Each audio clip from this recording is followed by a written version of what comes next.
Hello everyone, welcome to EduWise Tech channel. हम सब ने स्कूल में रटा है वर्ब माने एक्शन वर्ड, है ना। लेकिन ये तो कहानी की बस शुरुआत है। सच तो ये है कि वर्ब्स हमारे सेंटेंस के इंजन होते हैं, मतलब वो पावर जो हमारे आइडियाज को असल में चलाती है। तो चलिए आज इस इंजन के पुर्जे पुर्जे खोलकर देखते हैं कि आखिर ये काम कैसे करता है। अब जरा इस क्लासिक लाइन को देखिए, time flies like an arrow, fruit flies like a banana. सुनने में दोनों हिस्से एक जैसे लगते हैं, है ना, लेकिन इनके मतलब में जमीन आसमान का फर्क है। और ये सारा का सारा खेल सिर्फ वर्ब का है। देखिए, पहले हिस्से में फ्लाइज एक वर्ब है जो बता रहा है कि समय उड़ता है, लेकिन दूसरे में यहां फ्लाइज एक नाउन है, मतलब मक्खियां, और वर्ब है लाइक।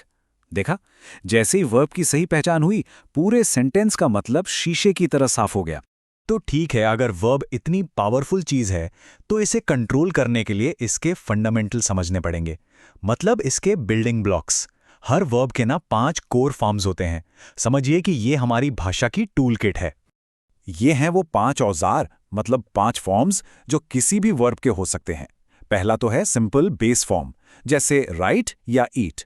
फिर आता है थर्ड पर्सन सिंगुलर, जो ही, शी, इट के साथ लगता है, राइट्स, ईट्स। फिर सिंपल पास्ट, जो बताता है काम हो चुका, रोट, एट।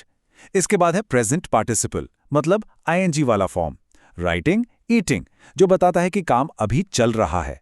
और आखिर में पास्ट पार्टिसिपल, रिटन, ईटन, जो परफेक्ट टेंसेस में काम आता है। बस यही 5 टूल्स हैं जो हमारी भाषा को इतनी गहराई और प्रिसिशन देते हैं। तो ये 5 फॉर्म्स तो समझ आ गए, लेकिन सवाल ये है कि क्या ये सब एक सेंटेंस में एक ही काम करते हैं? क्या सबकी इंपॉर्टेंस बराबर है? इसका सीधा सा जवाब है बिल्कुल नहीं। वर्ब्स के ना 2 बिल्कुल अलग अलग रोल होते हैं। इसे ऐसे समझिए, एक होता है सेंटेंस का मेन इंजन और दूसरा होता है उसका फ्लेक्सिबल असिस्टेंट। और यहीं पर फर्क एकदम साफ हो जाता है। एक तरफ है हमारा फाइनाइट वर्ब, ये है वाक्य का इंजन। सारा भारी काम यही करता है, टेंस दिखाता है, सब्जेक्ट के हिसाब से खुद को बदलता है, मतलब सेंटेंस को आगे बढ़ाता है। और दूसरी तरफ है नॉन फाइनाइट वर्ब, ये है हमारा असिस्टेंट। ये टाइम या सब्जेक्ट के बंधन में नहीं है, इसका काम है बस इंजन की मदद करना, उसको सपोर्ट देना। एग्जाम्पल से ये बात और भी साफ हो जाएगी, जैसे ही ड्राइव्स टू वर्क। यहां ड्राइव्स हमारा इंजन है, फाइनाइट वर्ब, लेकिन शी होप्स टू ड्राइव सून। इस सेंटेंस में टू ड्राइव असिस्टेंट है, नॉन फाइनाइट। असली इंजन तो होप्स है। और सबसे जरूरी बात याद रखिए, हर मुकम्मल सेंटेंस को चलने के लिए कम से कम एक इंजन यानी एक फाइनाइट वर्ब चाहिए ही चाहिए। इसके बिना गाड़ी आगे नहीं बढ़ेगी। तो ये तो हुई वर्ब्स की मैकेनिक्स की बात। अब जरा इसकी आर्टिस्ट्री को समझते हैं। देखिए, किसी भी एक्शन को टाइम में दिखाना सिर्फ पास्ट, प्रेजेंट या फ्यूचर बता देना नहीं होता, इसमें और भी गहराई है। शुरुआत करते हैं टेंस से।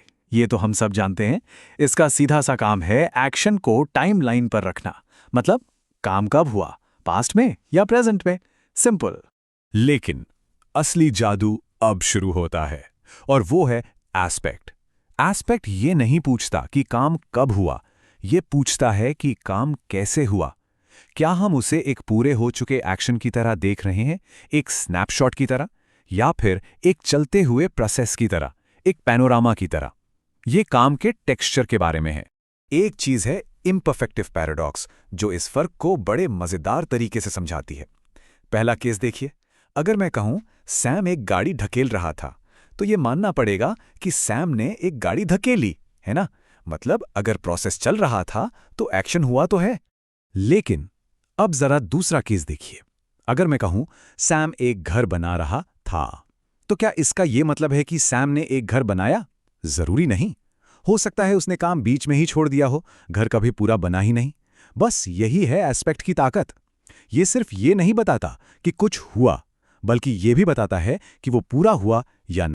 चलिए अब ग्रामर की दुनिया से निकलकर चलते हैं आज की कटिंग एज टेक्नोलॉजी की तरफ। ये देखना बड़ा हैरान करने वाला है कि ये जो वर्ब की गहरी समझ है, वो आर्टिफिशियल इंटेलिजेंस यानी एआई के लिए कितनी जरूरी है।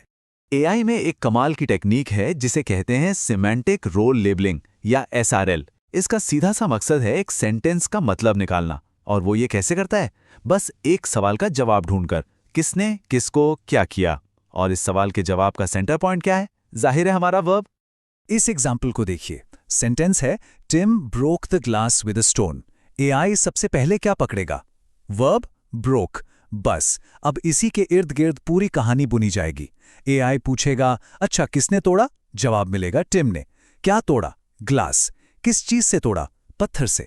देखा, एआई बिल्कुल हमारे दिमाग की तरह ही वर्ब को पकड़कर पूरी घटना की तस्वीर बना लेता है। तो चलिए अब इन सभी बातों को एक साथ जोड़कर देखते हैं, वर्ब के बेसिक फॉर्म से लेकर एआई की दुनिया तक। तो सवाल उठता है कि ये सब जानना इतना ज़रूरी क्यों है? देखिए, बात चाहे अपनी राइटिंग को बेहतर और साफ बनाने की हो, या फिर एसएटी, टोफल जैसे बड़े एग्जाम्स क्लियर करने की, या फिर एआई जैसी टेक्नोलॉजी की नींव को समझने की हो, हर चीज़ की जड़ में वर्ब की गहरी समझ है। ये वो चाबी है जो हमारी अपनी बातचीत से लेकर मशीनों की भाषा तक हर ताला खोलती है। तो आखिर में ये बात साफ है कि वर्ब सिर्फ एक शब्द नहीं है, ये तो मतलब का मीनिंग का पूरा ब्लूप्रिंट है। ये बताता है कि कौन, क्या, कब और कैसे कर रहा है। ये हमारी भाषा का धड़कता हुआ दिल है।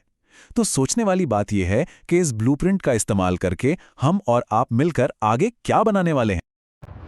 That's all for today. If you like this video, like, share, subscribe to EduWise Tech channel. See you in the next video.